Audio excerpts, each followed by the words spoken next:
welcome to your Asian Pulse TV, an informative and resourceful station. I'm your host Mannie Randhawa, and today we are broadcasting from the traditional unceded territories of Silvertooth Nation, Mokim and Kwantlen nations. We feel very blessed for the generosity of the first people who let us share this land. Today, I have an interesting information to share about Makar Sankranti, also known as Uttarayani, Sanskriti, Til Sakrayat, Magha, Mokar, Sonkrati, Maghi, Guguti, Bhogi, Sakrat, Pongal, and maybe few more names that I might have missed. And the interesting fact is, all these names are given to the same festival in different states of one country, and that is India. Apparently, it is a Hindu observance as well as an important pan-Indian solar festival known by different names, though observed on the same date, sometimes for multiple dates around Makar Sankranti. People celebrate it as a festival honoring the sun god Surya and commemorates the sun's entry into the Capricorn zodiac sign. Makar Sankranti also marks the beginning of the harvest season when people worship fresh crops and joyfully share them. Hindus observe Makar Sankranti with the Kumbh Mela. Kumbh Mela is actually one of the world's largest mass pilgrimages with an estimated 60 to 100 million people gathering at this event. But it happens every 12 years. Now, let's talk about January 22nd, which is also a Lunar New Year, which is also called Chinese New Year or Spring Festival for China. It marks the beginning of New Year on the traditional solar Chinese calendar and is celebrated not only by people from China, but also Vietnam, South Korea, Singapore, Malaysia, Thailand, Japan, Philippines, and Indonesia. Canadian Blood Services are in dire need of blood donation. Blood is in you to give. So please, if you can donate some blood, you will be saving some lives. Let's take a short break and hear some words from our sponsors. I understand how important it is to have a place called home, and it's frustrating using your hard-earned money on rent. Vic Prasad can make you a homeowner. Get pre-approved services provided to first-time buyers and new immigrants. You can qualify for mortgage even if you have bad credit. Call Vic Prasad now on 604-306-6647. Vic Prasad is associated with Craft Mortgages Canada Incorporated. For any kind of visa-related services, contact Milky Way Immigration, a galaxy of opportunities located at Unit 209-9547 152 Street, Surrey, BC. They have licensed immigration consultants, placement officers, and LMIA experts to meet your immigration and recruitment needs. Book one-time free consultation either on Facebook or by calling 604-396-0005. Arvind's Curry and Cocktail, Indian cuisine. They do catering for all occasions and they do free delivery. Please call 604-515-1070. Address is 420 6th Street, New Westminster. Open 7 days a week from 11 a.m. to 9 p.m. For deliveries, call 604-515-1070 or arvindscurry.com.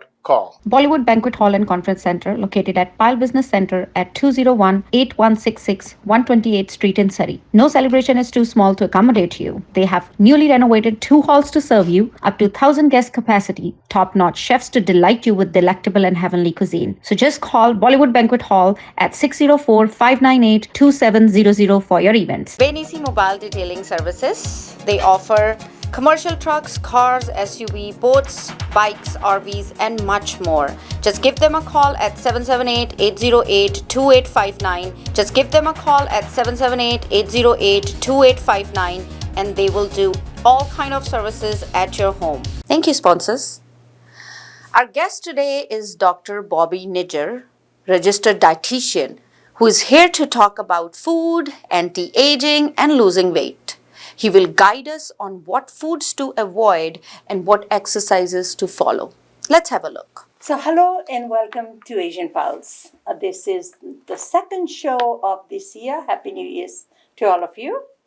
And today we're going to be talking about health, dieting, exercising, staying young, and all that. Because when the beginning of the year comes, we make all kinds of resolutions, going to the gym, eating healthy food, and all that.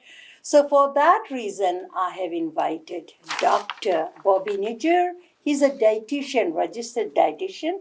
He's in our studios, and we're going to be talking about what should we do. Yes, let's start with the ear, taking care of yourself. Welcome, Bobby. Thank you for inviting me. So long. So nice to see you.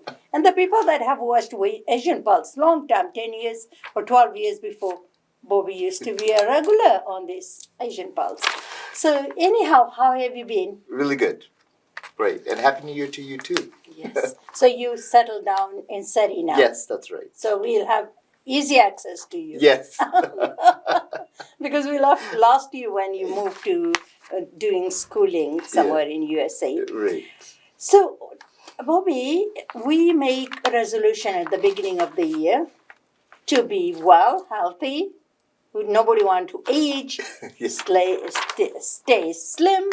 So, let's talk a little bit about anti-aging. All right.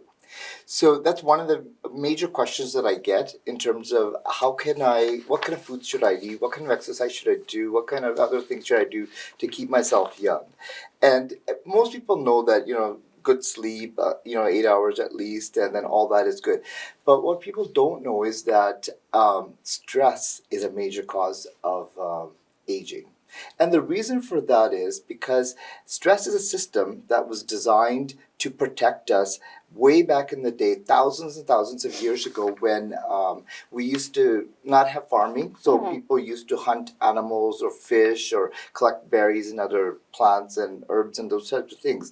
And it was a very dangerous situation because you could be attacked by the animal or you could be hurt doing something and that type of thing. So the system was created, which elevates your heart. When you face danger, you're either going to fight it or you're going to flight it. Yeah. So what happens is your heart rate goes up, your blood pressure goes up, your cholesterol levels go up, your blood clotting levels go up, and your sugar levels go up. And the reason for that is because you want to get your blood to your extremity so you can run or fight. And you want the energy coming from the fat, which is the cholesterol, and the sugar, so that you could actually get your muscles going to do the job that they need to do. And the blood clotting factors that get activated are meant for, in case you get hurt, so that you don't bleed out, like it starts to form a clot. However, the problem is that we are always in stress mode.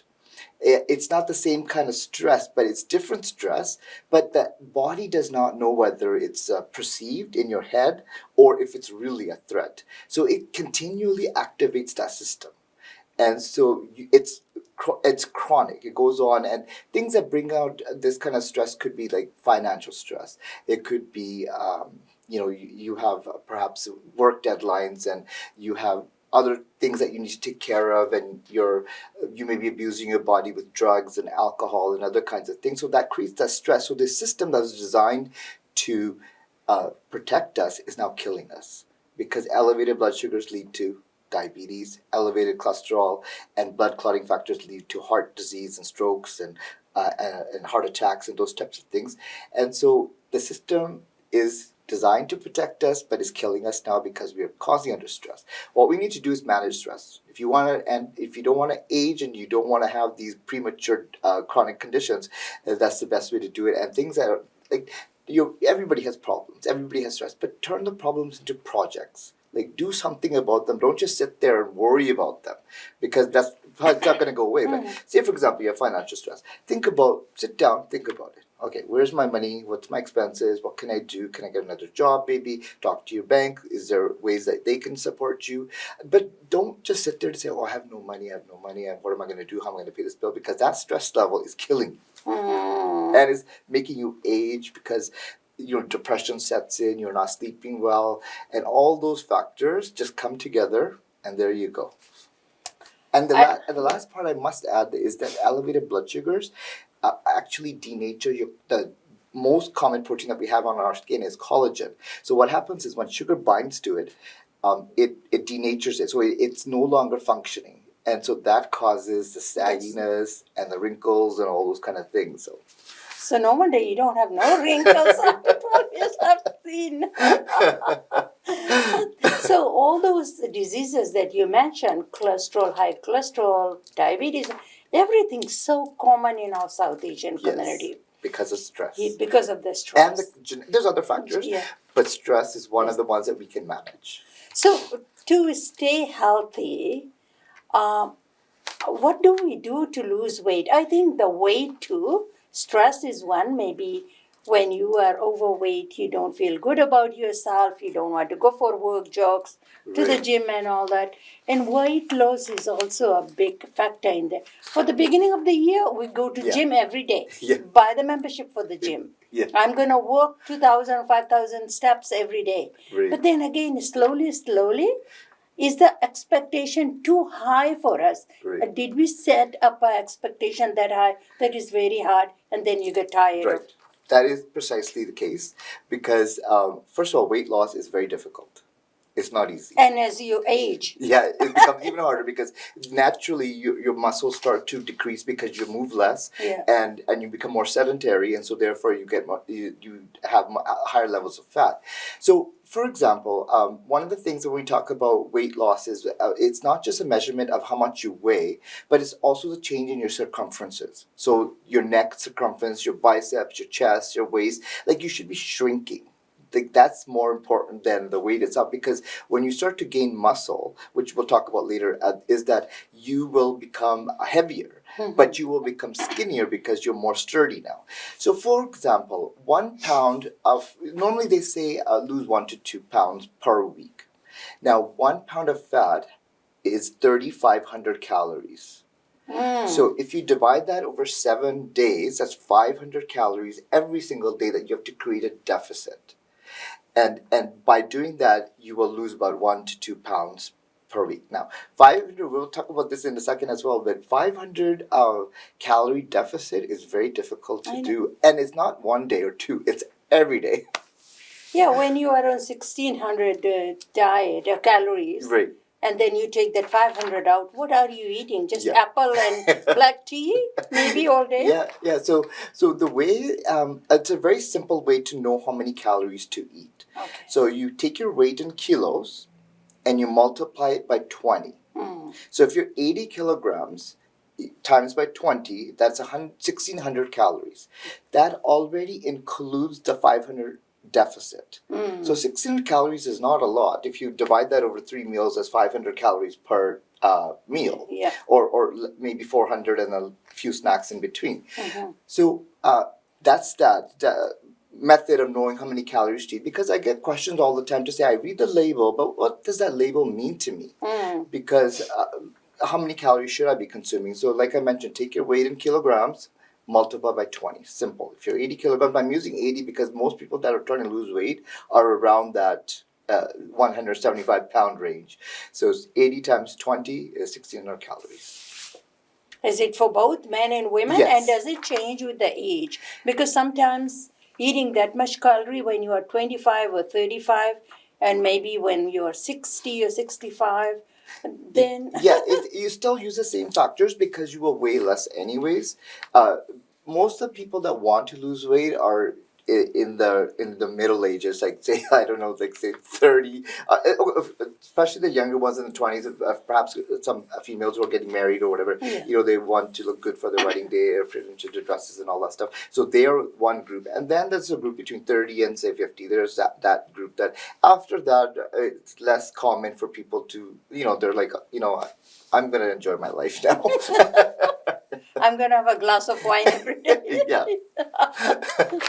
Well, I know it's not one of the questions I was going to ask, but they say drinking red wine, 1 glass a day or something, is good for your heart. Yeah. Is it still the same, or is it alcohol? Because some people start with 1 and 2 and 3 and then Right. keep on, Right. and because they say it's a red wine and it's good for me. Okay, so that is true. So it's 6 ounces, so it's a small amount.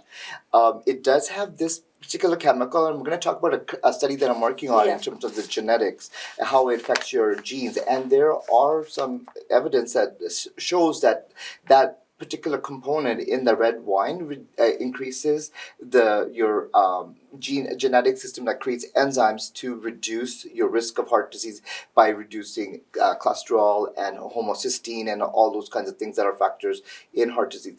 Now, there's always people saying, drink it, don't drink it. My advice is if you don't drink, don't drink. Don't start. Yes, yeah. If you drink, reduce it to whatever is recommended, which is an ounce of hard liquor or a glass of wine or 6 ounces. So when we are talking about that, and there are certain foods that we love to eat. Right. We are creatures that love the food, right? Right. And in this country, we have excessive food. It's not like a third world country.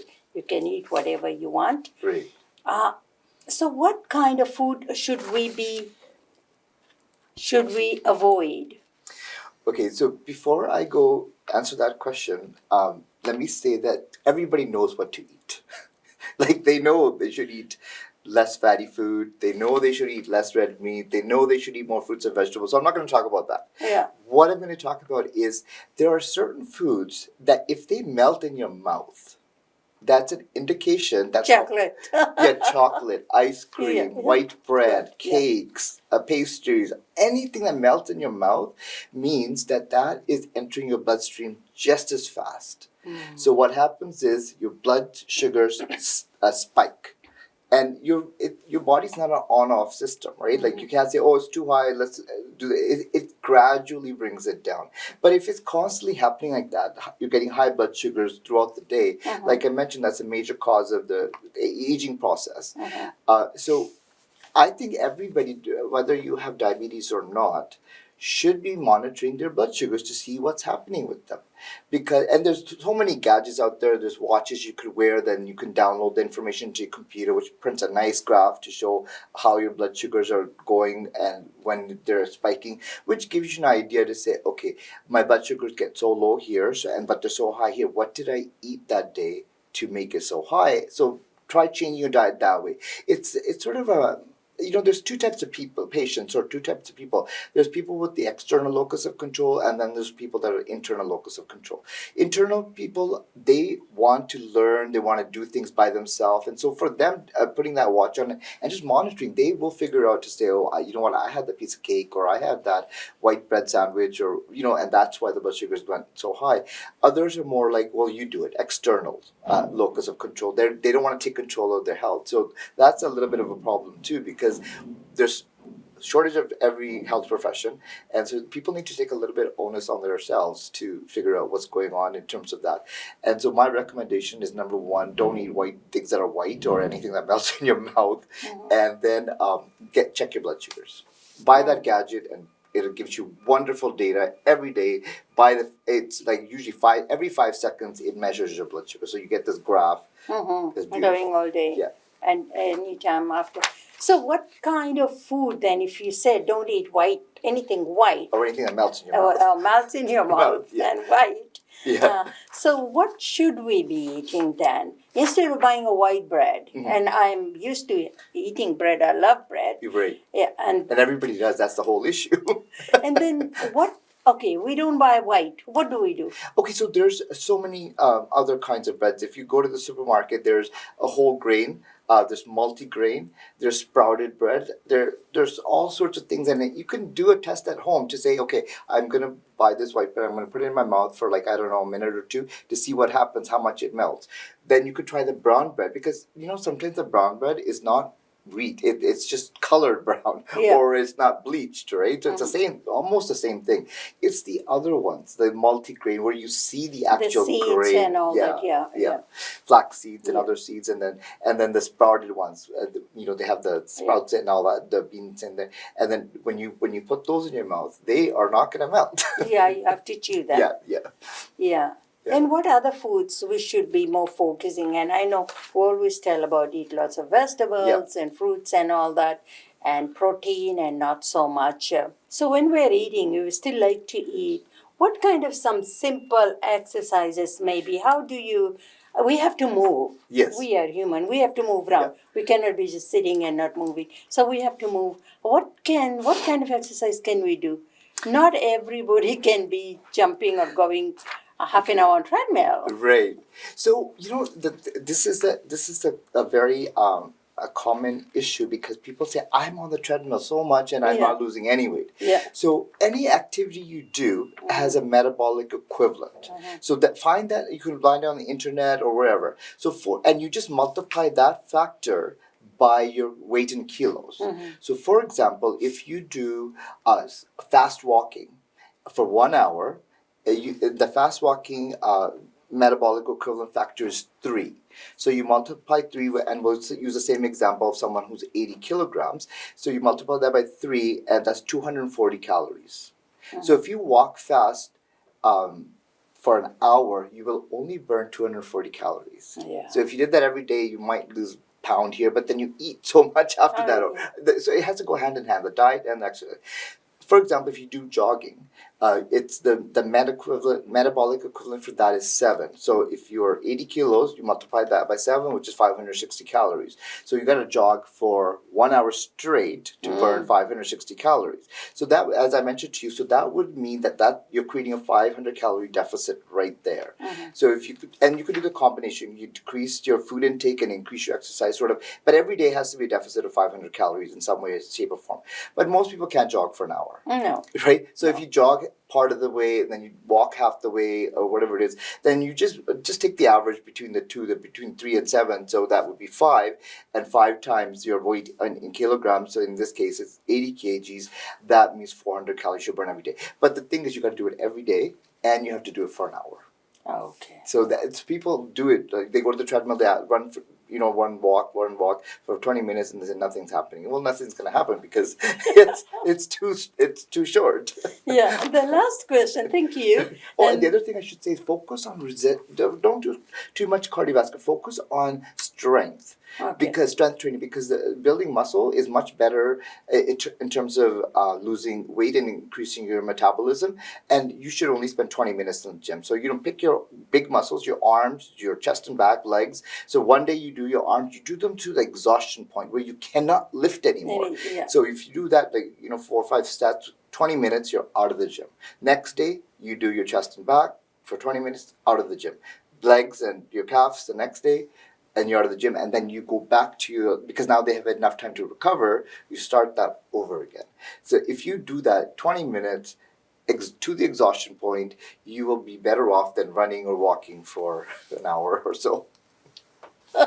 In my opinion, I tell my family and my relatives, everybody, and it works. But then people, as you say, they start, they're excited, and then it peters off. So you are also doing a research at Polytechnic, Portland. Yeah. And tell our viewers about the little study that you are doing right now. Yeah, so it's a wonderful study. It's part of a personalized nutrition education study, and what we're doing is rather than say you have high blood pressure, and the first thing that you do is we say reduce salt intake, right? That's for everyone. But this genetic study looks at the fact that there's genes that either are sensitive to the salt and some not. So some people, they take the salt out of their diet and their genetic system doesn't activate the genes that cause high blood pressure, and therefore it works for them. They don't need to take medication or anything like that. For others, the salt has no impact on their genetic system. So they're reducing salt, but their blood pressure is not going to decrease. So we're going to look at like lactose, we're going to look at gluten, we're going to look at some vitamins, we're going to look at many of these things that we try to restrict, like different kinds of polyunsaturated fats and those types of things to see, does it really make a difference, or how much difference does it make? How sensitive is that product to your body? Like, what does it do? Like, is it 100% or 50 or 0? If it's 0, why restrict it? Like, why give you a bland diet when it's going to make no difference? And you're stressed out about counting how much, so it increases your stress level. So it doesn't work. So that's the study. If anybody wants to be a participant, we're looking for participants, you got to be over the age of, I believe it's 18. And it's at the Richmond campus. They can contact me at my email address, which is just my name, bobbynidger@yahoo.com. And I could... Bobby.Nidger? No, just Bobby Nidger straight. Yeah. And then at yahoo.com. Okay. And I could give them more information on that. Thank you so much. And I know you're teaching, you have to rush, but thank you so much for coming in to educate me and our viewers about New Year starting. We all need to cut down the stress and stay healthy. Yes, Health is wealth, they say. right. Thank And laughter is good for reducing stress. Okay, And yes. just like you're always laughing. Keep laughing, yeah. Yeah. Okay. Thanks. You're welcome. Very valuable information, Dr. Bobby Nijjar. Hope you can come back later and see how everyone is making out with their New Year resolutions. Trinjan Society is celebrating Kudi Munde di Lodi on January 22nd, Saturday, starting 4 p.m. at Taliwal Banquet Hall in Surrey. So get your tickets now. Bell Let's Talk, which was launched in 2010, is marked on January 25th this year. It is an annual mental health initiative that focuses on how we can support ourselves and those in our community by listening, talking, and being there for another. Check out the website letstalk.bell.ca. PICS Mega Job Fair is taking place on Monday, February 6th, 2023 at the Italian Cultural Center located at 3075 Slocum Street in Vancouver. It is near Renfrew Skyton Station. For more information, please call Lily Dhadral at 604-596-7722. Showman Events Entertainment and Production House is bringing another stand-up comedy show in Abbotsford on February 25th.